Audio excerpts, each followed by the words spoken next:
Di ba na electrician ka? Gumagawa ka ng electric fan? Papagawa ko sana electric fan ko, boss eh.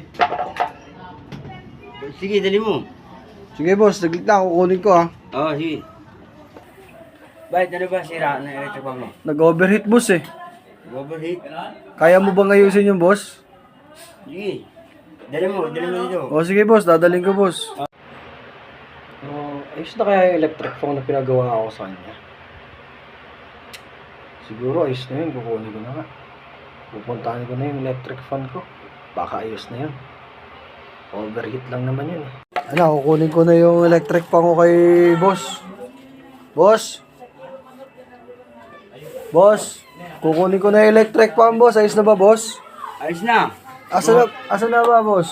Sabi mo nag-overheat eh. Oo. Kaya wala akong maisip eh. Asa yung electric fan, boss? Ay, nalagay ko muna sa rep. Oh my God! Wow! Boss, nasa rep? Dito eh. Boss, ba't nandiyan yung electric fan ko, boss? Hindi nag-overheat eh. Walang iya ka, boss.